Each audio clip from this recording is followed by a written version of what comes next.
Bonjour et bienvenue sur Plume à Papote. Je suis ravie de vous retrouver pour filmer une vidéo. Ça m'était plus arrivé depuis Perpète-les-Bains hors format vlog. Donc je risque de ne plus avoir l'habitude exactement et de chercher mes mots. Mais voilà, c'est l'intention qui compte, j'ai envie de vous dire. Et comme vous avez pu le voir en cliquant sur la miniature de cette vidéo, je vais tout vous dire sur mes lectures en service presse. Vous le savez, c'est super important d'avoir confiance envers vos book influenceurs. Alors c'est vrai qu'on reçoit des services presse. Moi j'en reçois très peu en copie physique. Il y a quelques auteurs qui me font confiance en auto-édité. Sinon les maisons d'édition, pour les maisons d'édition, il n'y en a aucune qui veut travailler avec moi en partenariat à l'année. Ça m'arrange parce que je déteste ce principe, je dois bien vous l'avouer. Donc je postule quand même, mais sans y croire et sans vouloir me vendre à tout prix. Je n'aime pas du tout ce principe. Donc si j'ai des services presse, c'est via l'application NetGalley qui, ma foi, ça fonctionne pas mal. Il y a quand même quelques éditeurs via ce service qui veulent bien me faire confiance et je les en remercie parce que en fait j'estime qu'on peut pas être intéressé par tout ce que publie une maison d'édition. Je prends l'exemple des éditions Bookmark. Je lis beaucoup de leurs livres en service presse via NetGalley, mais je les demande pas tous. Il y en a plein qui m'intéressent pas. Je vois pas en quoi ce que je vais pouvoir dire pour eux sera pertinent, puisque je risque de descendre le livre plus qu'autre chose, puisque je ne suis tout simplement pas le public choisi. L'idée est d'être la plus honnête possible et la plus transparente possible, et de vous donner mon avis comme je le donnerais d'un autre livre que j'ai acheté. Donc c'est ce que je vais essayer de faire ici, parce que je me suis rendu compte que j'avais du retard dans mes papotes lecture, donc je devais remonter jusqu'au mois d'avril pour vous parler de mes lectures. Et devinez quoi, au mois d'avril, je n'ai lu que des services presse. Je sais pas comment c'est arrivé, je n'ai lu que des services presse. Du coup, cet épisode des papotes lecture est un spécial service presse. Mais le premier livre dont je souhaite vous parler, c'est le manuel de survie du sorcier frugal dans l'Angleterre médiévale. Oui, c'est un titre à rallonge, je l'ai lu en audio et c'est de Brandon Sanderson.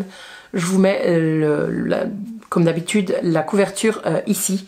Et écoutez, c'était la première fois que je découvrais Brandon Sanderson en tant qu'auteur. Je ne l'avais jamais lu, je suis pas très au courant de qui il est, etc. Je sais qu'il a repris La Roue du Temps, parce que l'auteur principal était décédé, mais j'ai jamais lu La Roue du Temps, donc je suis pas une fan incontestée de cet auteur. Et j'avais entendu parler qu'il y avait quelques polémiques sur les réseaux sociaux sur lui, mais je savais pas trop quoi. Je me suis renseignée un tout petit peu depuis, donc sachez que je suis pas du tout d'accord avec ces affirmations et que j'estime qu'il tient des propos quand même assez graves, assez litigieux. Enfin voilà, je suis pas d'accord en tout cas avec ce qu'il dit sur les réseaux sociaux. Mais en attendant, j'ai lu 2 de ses livres et donc je vous en parle du premier, le manuel de survie du sorcier frugal dans l'Angleterre médiévale. D'abord, l'interprète dont j'ai totalement oublié le nom, ça il faut que je reprenne mes petites notes.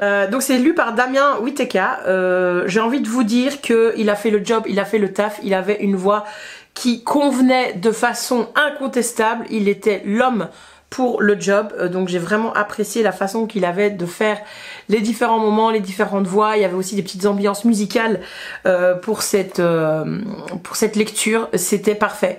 Ça c'était juste parfait, il y a eu un travail éditorial sur la version audio qui a été faite et le job a été rempli et je donne une note de 10 sur 10 pour ça. Donc rien que pour ça, le livre en valait le détour. Ensuite sur le livre en lui-même, en fait c'est un manuel, voilà, comme ça le dit dans le titre. Donc moi au début je me suis dit, Angleterre médiévale, livre historique. Sauf qu'on se rend compte qu'il y a de la magie dans cet univers, donc tu dis univers fantasy, génial. Historique fantasy, ça me convient très bien. Et plus tu avances dans l'histoire et plus tu te dis en fait non, c'est de la science-fiction. Donc voilà, donc j'ai adoré voir ce que Brandon Sanderson faisait des différents genres de la littérature de l'imaginaire, parce que on est perdu en tant que lecteur au départ. Moi j'avais pas lu le résumé, je m'étais un petit peu plongée dedans sans trop savoir. C'était parfait, voilà, c'était parfait. Le héros est un anti-héros, il a l'air totalement bancal et banal. Le gars on a du mal à s'attacher à lui tellement il est gaffeur, il fait pas bien les trucs. Voilà, c'est pas du tout, vous voyez, le héros traditionnel des sagas fantasy. Il est musclé, il est fort, il sait ce qu'il fait, etc. Lui, il est paumé, il est amnésique. Il se réveille dans une Angleterre médiévale. il comprend pas trop, il s'observe, il est là, il dit qu'est-ce que je fous là, j'en sais strictement rien, et ça va aller de mal en pis un petit peu, on va dire ça comme ça. J'ai pas trop envie de vous en révéler trop sur l'histoire, mais sachez donc qu'on se retrouve dans un univers totalement tarabiscoté, et en alternance des chapitres, nous avons ces pages du manuel à destination du sorcier frugal dans l'Angleterre médiévale. Et on a aussi en fait la lecture du contrat. Et ça c'est hilarant, voilà, j'ai trouvé que c'était absolument hilarant. L'univers est vraiment riche et l'histoire elle est pleine de rebondissements, de magie mais aussi d'humour. Donc c'était chouette, il y a un tout petit peu de romance également si vous aimez bien ça. Je pense que c'est vraiment une très bonne première approche de la fantasy, ou en tout cas si vous êtes au début de votre découverte de la fantasy, vous n'osez pas encore vous plonger dans de la haute fantasy, style The Witcher, style l'Assassin Royal, Game of Thrones, ben ça comme c'est un livre un petit peu what the fuck, avec beaucoup d'humour, ça conviendra parfaitement pour découvrir le genre, parce qu'il y a vraiment beaucoup d'humour. Donc je peux que vous le recommander, et vraiment, quand je verrai un autre livre lu par Damien Whittaker, j'hésiterai pas à foncer dessus. Que je vous ai tout dit. Honnêtement, c'était une très bonne lecture du mois d'avril. J'ai pas de bémol. Franchement, j'ai pas de bémol sur cette lecture, mis à part que l'auteur est ce qu'il est et que je suis pas d'accord avec tout ce qu'il dit, quoi.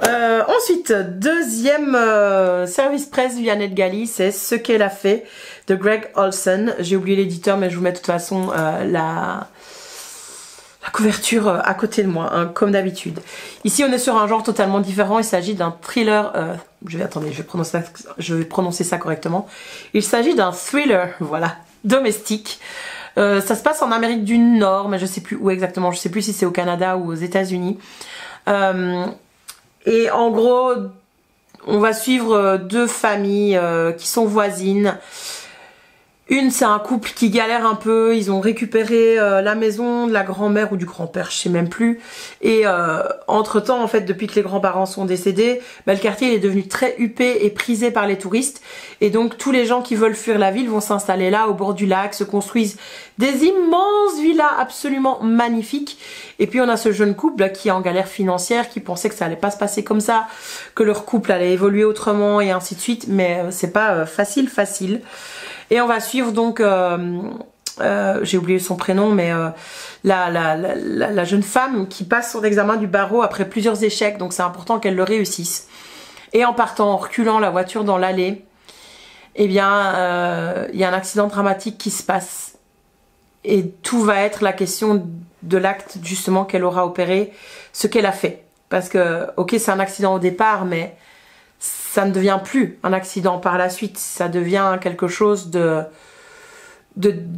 décidé, de clairement défini comme un meurtre, comme un assassinat, avec la complicité de son compagnon. Et en attendant, dans l'autre maison, chez les voisins qui sont leurs amis, eh bien c'est la pagaille, c'est la débandade pour savoir ce qui est arrivé. Je ne sais pas si je peux dire si c'était dans le résumé ou pas, donc je vais pas en dire plus. Alors, le pitch, en fait, il est très traditionnel au départ quand vous lisez le résumé. Et comme je suis déjà en train de vous le résumer, vous dites, ok, thriller domestique habituel, entre voisins, tout le quartier va s'y mettre, ça va devenir épique et ainsi de suite. Ça devient totalement épique et totalement rocambolesque à certains moments. Sauf que c'est véridique, c'est totalement vraisemblable. C'est surtout ça, en fait, qui fait peur. Enfin, qui fait peur, qui est un petit peu angoissant. Et en fait, plus ça va aller, plus ça va devenir un imbroglio avec des schémas qui sont pas possibles. Vous vous dites non mais attends, c'est pas possible. Mais en fait, plus tu réfléchis, plus tu te dis si en fait ça pourrait se passer comme ça. Et donc voilà, en tant que lecteur, on est vite perdu, on est vite perturbé, on sait pas comment ça va se terminer. L'auteur arrive à nous donner des moments un petit peu d'expiration, d'inspiration, de repos. On est là, on souffle un peu et puis en fait ça repart à 100 à l'heure, alors que la psychologie des personnages évolue et au final tu sais plus qui tu dois aimer, qui tu dois détester, qui est quelqu'un de bien, qui n'est pas quelqu'un de bien, etc. Donc c'est vraiment très finement joué sur la psychologie. Et je devais juste vous dire aussi qu'on a un prologue qui met en scène la femme, donc de ce qu'elle a fait. Et c'est un événement qui va être marquant en fait pour la suite du récit, mais quand vous lisez la première partie du récit, on va dire les 50 premiers pourcents, vous êtes là en mode pourquoi j'avais ce prologue en fait au début, je ne comprends pas du tout le lien. Ok, ça aide un peu sur la psychologie de cette femme, mais c'était pas si essentiel que ça dans le récit. Et puis à un moment donné, ça va s'illuminer pour vous et vous allez être là, oh, c'est bien fait. Voilà, c'est bien fait. Très très clairement, c'est bien fait. J'ai trouvé qu'à certains moments, c'était un petit peu lent. Et puis en fait, c'était lent juste pour m'endormir. Et puis puf, ça repartait directement. Donc voilà, franchement, c'est un auteur que je vais tenir à l'œil et je relirai avec plaisir un autre de ses thrillers. Changeons à nouveau totalement de style. Là, vous en avez pour votre argent, hein, parce qu'après le SFF, je suis passée au thriller et là, je passe à la romance. On est parti pour parler de 2 romances. Une première qui s'appelle Briser la glace, c'est le tome 1 de Campus Layton de C.E. Ritchie. Je pense que c'est une traduction, donc c'est pour ça que je dis les initiales en anglais. Alors, en ce qui concerne Briser la glace, on est sur un trope et un résumé basique, on va dire ça, en romance MM. Donc homme-homme, hein, si vous ne savez pas ce que je veux dire. En gros, on a 2 joueurs de hockey sur le campus Layton qui jouent donc dans la même équipe de hockey, qui ont été ennemis némésis en fait depuis le départ, depuis leur enfance. Ils s'entendaient pas et ils se retrouvent à devoir jouer en tant que coéquipiers dans la même équipe pour la même université. Et très très vite en fait la tension va se transformer en tension sexuelle et ils vont passer à l'acte. Voilà, autant vous dire ça va très vite. Il va pas falloir attendre les 70% du livre ou les 50% du livre avant qu'ils couchent ensemble. Et les deux vont accepter assez vite en fait ils n'ont pas de problème avec un coming out. Dans mon souvenir en tout cas il n'y en avait pas, mais peut-être que j'ai oublié parce que c'est une lecture qui date un petit peu il y a longtemps, comme je vous ai dit ça date du mois d'avril. Et surtout c'est une romance, alors j'adore lire des romances MM, mais j'aime bien parce que ça me distrait et puis après je les oublie quoi, je passe à autre chose. Sauf quelques auteurs phare, on va dire ça comme ça. Ici, c'est un peu comme une personne qui regarde une série un peu trashy, vous voyez, voilà, pour passer le temps. Très clairement, c'est ce style de lecture pour moi. Et c'est très bien, ça fait le taf. C'était une bonne lecture, j'ai bien aimé. Mais je me souviens plus grand chose au final, mis à part que c'était bien. Voilà ce que je peux vous dire.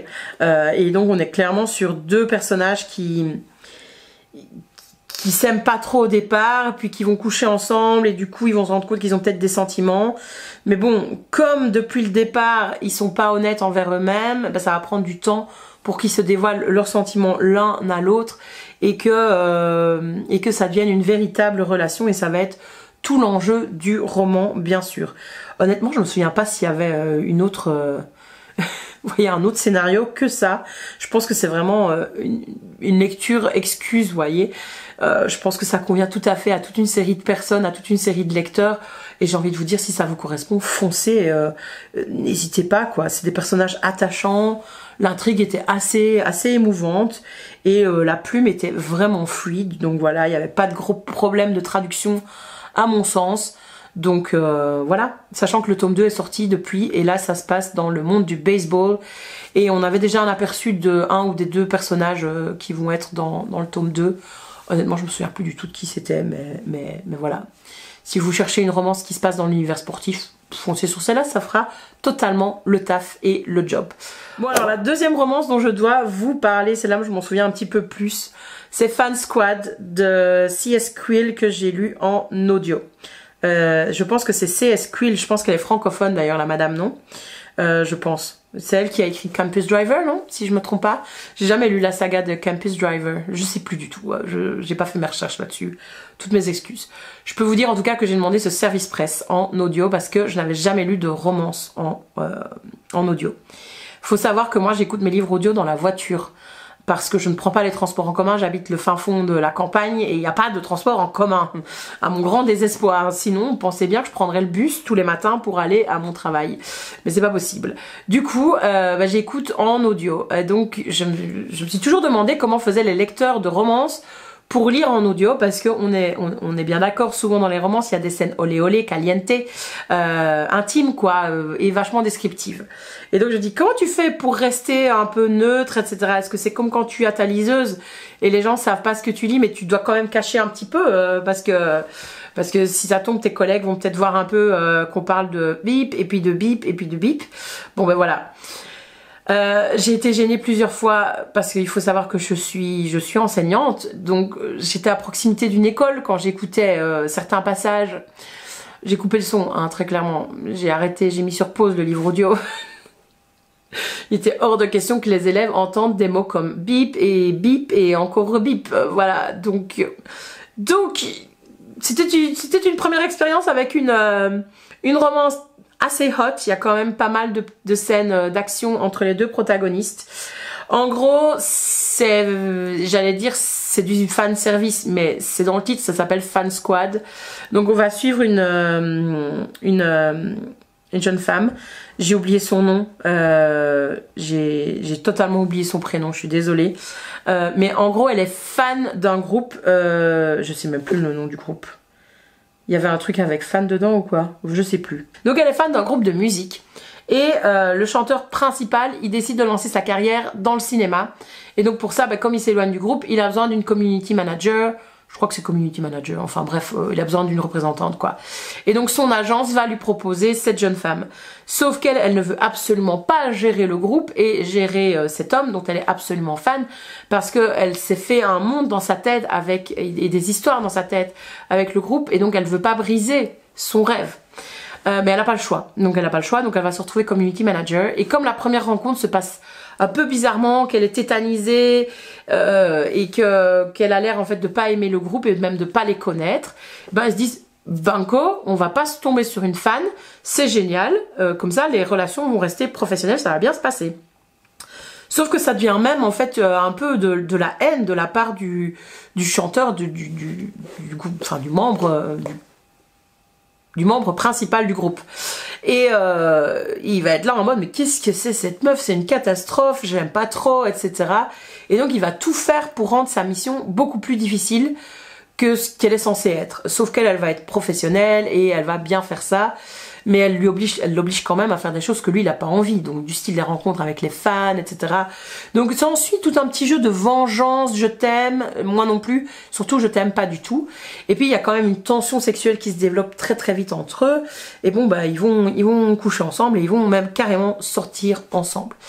Et puis en fait, je sais plus comment, vous savez, le poteau rose va être découvert comme quoi elle était ultra fan d'eux. Et on va même penser qu'en fait elle a fait quelque chose de pas bien du tout par rapport au groupe. Et donc ils vont commencer à la détester. Ça c'est sur la fin. Mais, sans compter le génie de l'auteur, on va dire, de l'autrice. Et ça se finit pas comme ça, bien sûr. Bien sûr. Je ne vais pas vous dire comment ça se finit. Mais sachez que, oui, non, cette jeune femme a un problème de santé très important, qui a des répercussions sur son quotidien. Et donc, ça va jouer des tours dans la résolution de tout ça. Voilà, en gros, j'ai essayé de pas trop vous spoiler, mais je trouve que j'ai déjà donné beaucoup trop d'informations. Mais bon, en même temps, c'est le style de lecture où en lisant le résumé ou en l'achetant, tu sais ce que tu vas lire et tu l'as acheté pour ça. Je trouve.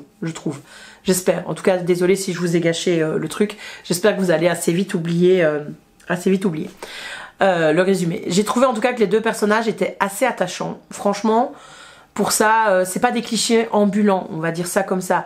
Les situations sont clichés dans lesquelles ils se trouvent, mais les personnages le sont moins et ils étaient assez bien travaillés. Et les moments entre eux, ils sont mignons en fait, quand ils sont tendres l'un envers l'autre. J'ai trouvé ça assez mimes. Mais bon, on a quand même ces clichés où le mec est très macho, très fort, etc. Et elle, elle est un petit peu frêle, et ainsi de suite, et ainsi de suite. On a la bonne copine habituelle, marrante. Nous avons été interrompus par un problème de batterie, donc s'il y a un changement de luminosité, voilà, je suis plus au même moment, et j'ai eu le temps de vous parler d'un autre livre. Du coup, j'ai totalement oublié de quoi je vous parlais par rapport à Fan Squad. Donc je vais juste résumer en disant que ça plaira totalement à ceux qui adorent les romances, qui adorent aussi les fanfictions et qui ont tendance à s'imaginer, tiens, et si moi je rencontrais mon boys band préféré, ça vous plaira. Et par contre les autres qui n'aiment pas du tout ce style là, ça leur plaira pas, donc n'allez pas bien sûr chercher ce titre. Entre temps, j'ai eu le temps de vous dire qu'on quittait un petit peu les livres audio pour vous parler du prochain, Là où tu me porteras, de Antoine Ligonnet et Lix. Je pense que j'en étais là. J'ai blablaté pendant 6 minutes sur ce bouquin et je dois recommencer. Oh la loose, franchement. Il faut que je remercie Antoine Ligonnet parce que j'ai reçu ce titre qu'il a écrit à 4 mains avec Lix et donc c'est grâce à lui, c'est lui qui me l'a envoyé. Il a décidé de me faire confiance pour cette année et je l'en remercie parce que c'est déjà le 2e titre que j'ai pu lire de sa part. C'est un auteur tout à fait charmant, c'est un jeune auteur, donc sa plume se fait ressentir comme jeune, elle ne va faire que se bonifier avec le temps. Moi j'apprécie énormément parce que il écrit encore sur des personnages jeunes. Ici c'est sur 2 adolescents qui ont 14 ans et donc ça match totalement, sa plume match totalement avec la personnalité de ces personnages et ça ajoute un petit peu de vraisemblance, de véracité à la chose. Par rapport au livre, d'abord je voulais vous faire admirer un petit peu la couverture qui va se retrouver sur mon Instagram parce qu'ils ont fait un travail éditorial de fou, ils ont trop bien fait ça je trouve. La couverture est soft touch, c'est super agréable à tenir en main et l'intérieur est illustré, donc moi je vous conseillerais de vous le procurer en format papier. Il coûte en plus que 14,90 € parce que en format numérique, moi je l'avais lu en format numérique, vous n'aurez pas les illustrations alors que c'est super bien fait, ça rend joliment. Ça va être une romance parfaite pour les fêtes de fin d'année ou pour le Cold Winter Challenge, mais procurez-vous cette romance avant bien entendu. Mais de quoi ça parle, vous allez me dire, de quoi ça parle? Eh bien on va suivre en fait Noah qui souhaite devenir skieur professionnel et donc il va passer ses vacances à la montagne avec c'est une espèce de colonie en fait hein, pour s'entraîner à sa prochaine compétition et avec ses potes ils vont boire un petit café, un petit thé etc dans un café et là il va rencontrer Alex et Alex c'est pas un adolescent typique parce qu'en fait lui aussi était fan de glisse et voulait devenir skieur professionnel. Il donnait tout pour la compétition mais il a justement trop donné à sa passion puisqu'il a eu un accident de ski et il se retrouve en chaise roulante et cela à vie. Et donc les 2 adolescents vont apprendre à se connaître, à se découvrir. D'abord ça va être de l'amitié et puis ils vont se rendre compte au fur et à mesure qu'en fait il y a plus entre eux. Et donc il y a tout aussi une histoire un côté de découverte de sexualité dans le cas de Noah. Pour Alex ça coule un petit peu oui, pour Alex, ça coule un petit peu plus de source, on va dire ça comme ça. C'est un amour à la frontière de la différence, du genre, du handicap. C'est pas une histoire simple, c'est pas une histoire banale. Néanmoins, je trouve que le sujet est assez bien traité, tout en légèreté, tout en douceur, sans aller trop loin, on va dire ça comme ça. C'est pas plombant, voilà, c'est pas plombant, ça se fait vraiment de façon un peu doudou et même un peu utopique par certains aspects, mais ça s'explique en fait par leur jeune âge tout simplement. Et puis ce que j'apprécie avec les écrits d'Antoine Ligonnet, c'est qu'on pense qu'on va lire une romance et qu'on va être là en mode oh c'est mignon, c'est chou, c'est doudou, et ben ça se termine pas comme on l'attend et je trouve que c'est bien fait à chaque fois.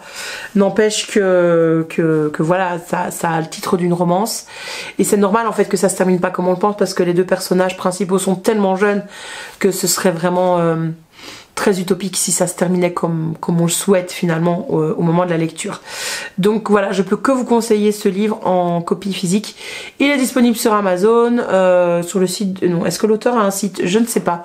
Il faudrait aller voir, mais en tout cas il a un Instagram et il va être présent à plusieurs salons, donc n'hésitez pas à aller checker ses actualités ainsi que celles de Lix. Donc si vous devez vous n'en retenir qu'un de toute cette papote lecture, retenez celui-là. Franchement, si vous êtes adepte des romances MM, mignonnes, etc. pour cet hiver, ce sera parfait.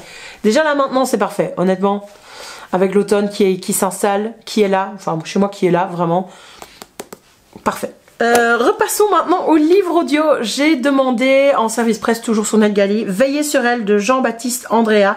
Je pense que c'est un livre que vous avez vu passer partout sur les réseaux sociaux parce qu'il a gagné le prix Goncourt. Je crois que c'est le prix Goncourt 2023. Pas celui-ci, mais l'année avant, je pense, je sais plus. En tout cas, c'était un prix prestigieux de la littérature francophone. Donc, quand j'ai vu qu'il était disponible en service presse, je pense, hein, oui, c'était en service presse, bah, je l'ai pris. Voilà, je me suis dit, je le lirai pas en papier, donc c'est autant le lire en audio en me rendant au travail. C'était une belle lecture, voilà, c'était beau. On va suivre l'histoire d'un jeune homme en Italie qui est sa patrie d'origine, mais il est né en France parce que ses parents avaient émigré et puis son père est mort à la guerre. Et suite aux circonstances économiques, etc., sa mère va vouloir lui donner toutes ses chances et va le renvoyer en Italie en lui trouvant un apprentissage de tailleur de pierre, puisque son père était tailleur de pierre. Et qu'en fait, on se rend compte qu'il est assez prodigieux et qu'il a du talent. Le souci, c'est qu'il va avoir une vie très compliquée, notamment par le contexte historique, mais également parce qu'il est né petite personne et il restera petite personne toute sa vie. Donc il est nain et il restera nain, hein, bien sûr.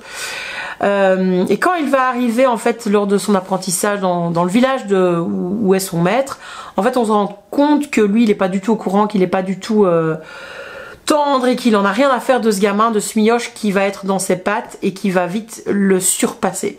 En plus de ça, le maître, le professeur, il est totalement alcoolique, etc. Enfin, c'est un personnage assez compliqué. Et donc, son apprenti va avoir un destin comme on en rencontre peu, quoi. Et ce destin va être marqué, en fait, par sa rencontre avec Viola, la fille des châtelains du coin. Des gens nobles du coin et qui régissent tout. Et il va nous raconter leur histoire, en fait, qui est une histoire d'amour sans qu'elle ne devienne jamais réellement une histoire d'amour, entre amitié et amour.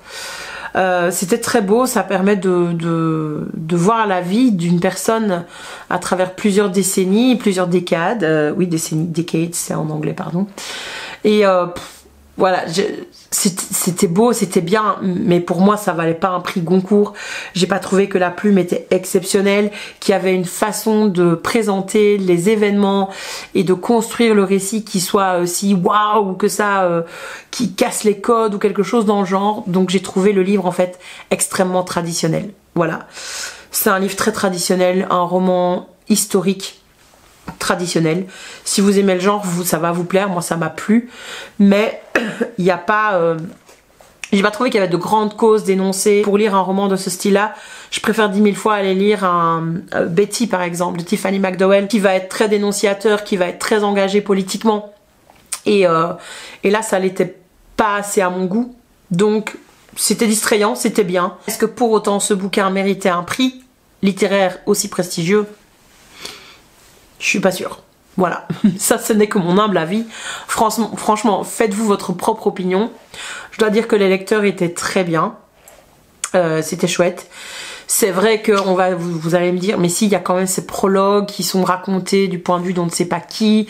Il y a ce mystère autour de la statue. Alors moi je suis désolée, hein, mais premier chapitre, enfin quand même pas premier chapitre, j'exagère, mais les 25 premiers pourcents du livre, j'avais compris c'était quoi cette statue. Donc il fallait pas non plus avoir fait 10 ans d'études pour comprendre le fin mot de l'histoire, vous voyez. Donc voilà, un peu déçu, sans être déçu. Bizarre quoi, bizarre comme ressenti. Je pense que s'il n'avait pas gagné un prix, je vous dirais, ce livre est très bien, allez-y, foncez. Mais il y a une dissonance en fait entre ma lecture et ce prix exceptionnel qui a été attribué au bouquin. Voilà. Dernier livre audio dont je vous parle, c'est Comment j'ai tué ton mari. Et c'est le tome 1 de la saga Finlay Donovan est mortel de El Casimano. Donc c'était aussi un service presse, un livre audio. C'est un thriller. Au début, j'ai cru que ça allait être un thriller domestique. C'est plutôt un thriller humoristique. Voilà. Je pense que c'est plutôt ça le terme. Écoutez, on va suivre une Miss Catastrophe, Finlay Donovan, qui est en cours de divorce. Son mari s'est séparé d'elle, elle est autrice, mais son dernier scénario, enfin son dernier manuscrit, ça n'avance pas. Elle est dans la mouise la plus totale avec ses enfants qui préfèrent la nouvelle copine de leur papa.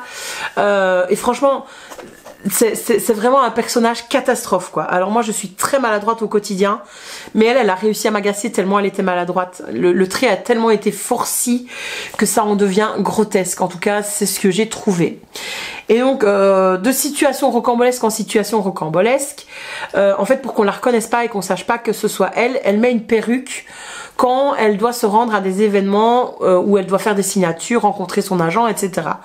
Donc elle met sa perruque avec son foulard, ses lunettes, elle parle avec son agente dans un restaurant. Déjà c'est très bizarre, parce que c'est un restaurant lambda, un peu, c'est une chaîne quoi, aux États-Unis il y en a beaucoup, mais Enfin voilà, j'ai trouvé ça un peu bizarre. Et donc elle discute du contrat et de comme quoi elle a besoin d'une rallonge de temps et que c'est pas possible et ainsi de suite. Et la conversation est surprise par une autre dame à côté, à la table à côté, qui va mal comprendre et qui va croire qu'en fait Finley est une tueuse à gages. Et elle va donc l'engager pour tuer son mari. Voilà, d'où le titre « Comment j'ai tué ton mari ». Et de situation rocambolesque en situation rocambolesque, en fait, Finley va croire qu'elle a vraiment tué le mari de cette dame. Et donc toute la question, ça va être de est-ce qu'elle l'a vraiment tué ou pas et comment est-ce qu'elle fait pour ne pas être attrapée et ne pas être désignée coupable. Voilà. Donc c'est distrayant, c'est marrant, mais c'est un peu trop. En fait, ça a un côté très comédie américaine, lourde, vous voyez. Et donc il n'y a aucune subtilité, moi j'ai trouvé dans le récit. C'est marrant, mais j'irai pas lire la suite de ces aventures, honnêtement. Une fois qu'on en a lu un, pour moi un était suffisant, il n'y avait pas besoin de s'épancher encore plus sur cette héroïne, surtout que, ah oui, et c'est ça en fait, elle a un love interest, donc il y a vraiment tous les codes d'une comédie romantique. Elle a un love interest, et ce love interest, bien entendu, c'est l'enquêteur de police qui enquête sur le meurtre de Bidule, de l'homme qui a été tué. Et donc voilà, Finley, enfin c'est totalement improbable en fait quand il pense, c'est totalement improbable comme histoire. Enfin bref, ça m'étonnerait pas que ce soit adapté par Hollywood, gardez l'œil là-dessus, très probablement qu'on verra ça prochainement adapté en série ou au cinéma. Et enfin, le dernier service presse dont je dois vous parler, et je pense que vous en avez déjà touché un mot, si je me trompe pas, sur Instagram, c'est Kit Sawyer et le trésor maudit de Tlaloc, de S.E. Harmon, c'est une traduction, si je me trompe pas. C'est un stand-alone, donc ça se lit tout seul, c'est un seul tome, et c'est une romance MM. J'ai adoré. Honnêtement, je pensais pas autant adorer cette romance. Je me suis dit, comme briser la glace, oh, c'est une petite romance MM, ça va me distraire, je veux pas trop m'attacher au personnage, enfin voilà, ça va juste occuper mes soirées. Et my god, j'étais là, je dis, mais j'ai envie de lire tout de cet auteur, c'était vraiment génial, honnêtement. Honnêtement, j'ai adoré. Donc, on va suivre Kit Sawyer, qui est le petit dernier d'une famille d'explorateurs. Mais une famille renommée d'explorateurs qui sont connus. C'est comme Mike Horn, quoi. Tout le monde connaît leur nom. Il n'y a plus que le grand-père qui est en vie parce que... Ou le papa est en vie aussi. Oui, le papa est en vie aussi. Mais la maman est décédée. Et le papa s'est remarié. Et sa nouvelle compagne avait un fils, dont j'ai oublié le nom. Et donc en fait Kit et lui vont à l'adolescence se détester, quoi. Ils vont devenir meilleurs ennemis, vraiment des némésis comme on n'en a jamais vu, parce que le papa de Kit va préférer ce nouveau fils, ce beau fils qui est un petit peu plus sportif que son fils, qui a pas de problème de santé, qui est intéressé par l'exploration, etc. Et Kit, il est intéressé par l'exploration également, mais il est très intelligent, et lui, ce qui l'intéresse, c'est les recherches pour arriver à l'exploration. C'est ce qu'on peut faire une fois qu'on a trouvé quelque chose, etc. Donc il est hyper calé dans son domaine, comme toute sa famille, mais lui, c'est la tête, quoi. Et les autres, on va dire, c'est un petit peu les gros bras, on va dire ça comme ça. Il m'a totalement fait penser à ce héros dans Atlantide, là, de Disney. Je sais plus comment il s'appelle, le gars. Mais enfin, moi, je me l'imaginais exactement comme ça, sachez-le. Pour moi, dans ma tête, Kit Sawyer, c'était le même gars que le héros de Atlantide, de Disney. Et bon, force est de constater qu'en fait, Kit, il va pas avoir de bol parce qu'il travaille sur une exposition. Et il y a un masque comme ça, c'est un masque ou je sais même plus quel objet c'est, mais qui va toujours se retrouver en sa possession. Et à chaque fois que Kit le remet au bon endroit, il disparaît. Et il peut s'éloigner à des centaines de kilomètres sur le continent. Le truc se retrouve dans ses bagages à lui et disparaît du musée où il est censé être. Donc bref, c'est un vrai bordel. Et en plus de ça, il y a d'autres choses inquiétantes parce que Kit se rend compte qu'il est en fait hanté et investi par un dieu aztèque, Tlaloc. Et que bon, ça va pas du tout, quoi. Et il se dit, mais je vais mourir en fait à force d'être hanté par ce dieu. Donc pas par la force des choses, il va être obligé d'enquêter et de se rendre sur les lieux pour faire les volontés du dieu. Et le lieu, on l'a pas trouvé justement. Il faut retrouver cette espèce de pyramide antique de Tlaloc, alors que plein d'autres enquêteurs, plein d'autres explorateurs se sont cassés les dents sur cette énigme. Sauf que Kit, il est intelligent et il va partir en expédition avec son demi-frère, enfin son ex-demi-frère parce que son père s'est séparé de cette femme entre temps, etc. Donc ils ont aucun lien de sang entre eux. Mais il y a un petit côté, on joue un peu sur l'inceste, sauf qu'en fait, enfin moi ça me gênait un peu au début, et puis vous allez voir en le lisant, c'est ultra bien fait, et ça ne joue pas du tout là-dessus. En fait c'était juste l'excuse pour qu'ils se connaissent déjà à l'adolescence et qu'ils soient ennemis et qu'ils ne s'apprécient pas. Et ça c'était vachement malin de la part de l'auteur. Donc il n'y a absolument aucun sentiment ambigu, aucun truc ambigu sur eux deux, etc. Honnêtement, c'est très safe et c'est très bien fait. Donc les deux vont partir en expédition et ça va pas bien se passer, voilà, ça va pas bien se passer du tout. Et la seule chose qui va bien se passer, c'est qu'en fait, ils vont se rendre compte que la tension qu'il y a entre eux deux, en fait, c'est une tension sexuelle. Et donc ça va faire des étincelles entre eux, et puis à un moment donné ils vont être très très honnêtes, et ça va être la question de savoir est-ce qu'en étant très honnêtes ils vont rester ensemble ou pas du tout, est-ce que ça va être une belle histoire d'amour ou pas du tout, et est-ce qu'ils vont mourir parce qu'ils se retrouvent avec à leur trousse des bandits, des brigands et toujours le dieu démoniaque. Donc c'est un vrai bordel. C'était un vrai film d'aventure, mais en livre. J'ai adoré, voilà, j'ai tout simplement adoré. Foncez, les moments entre les deux protagonistes sont très mignons, très doux, et il y a plein d'autres moments absolument palpitants, haletants. Voilà, c'était tout ce que j'aime en littérature. Voilà, je peux rien dire d'autre en fait. Foncez le lire, foncez le lire. Donc devinez quoi, dans les prochaines vidéos, ces prochaines semaines, on va essayer de rattraper le retard, en sachant que vous avez déjà eu toutes mes lectures du mois de juin grâce au bilan du challenge Heartstopper. Donc il ne reste plus que le mois de mai dont je dois vous parler, et le mois de septembre. Donc finalement j'ai pas tant de retard que ça va. Bref, je vous remercie d'avoir regardé la vidéo jusqu'au bout. C'était un peu épique la façon dont je l'ai tournée, mais je vous remercie d'être toujours plus nombreux à regarder mes vidéos, à les liker et à les commenter.